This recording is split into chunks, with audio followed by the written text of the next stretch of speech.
Hello' everyone, কেনেকুৱা গ'ল আপোনালোকৰ বিশ্বকৰ্মা পূজা? আমিও আৰু পূজা বুলি খিচিৰি খালোঁ দেই। পূজা বুলি ক'লে খিচিৰিখন নহ'লে জানো হ'ব? খিচিৰিয়ে মেইন আৰু পূজাৰ, হয়নে নহয়? আমি বনালোঁ একেলগে লগ হৈ আমাৰ ইয়াতে থকা মানুহখিনিৰ লগত। মই আচলতে খিচিৰিটো বনোৱা নাই, ইয়াতে থকা বা এজনীয়ে বনালে।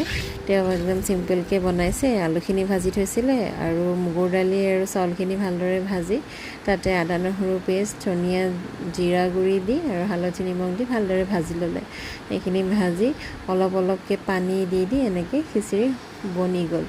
আৰু আনহাতে এটা কেৰাহীত মই বনালোঁ তৰকাৰী মানে এই লাবৰাখন যে ৰঙালাও, কচু, বন্ধাকবিৰ লাবৰা, এইখনক আৰু কোনে পাৰে।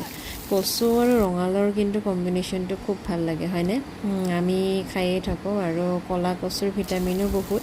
তাৰোপৰি তাতে বুট দিলে আৰু ভাল লাগে। এতিয়া বুট বাৰু আমি দিয়া নাই, তাৰ সলনি ইয়াতে বন্ধাকবি আৰু পটল এনেকৈ মিক্স কৰি দিছিলোঁ।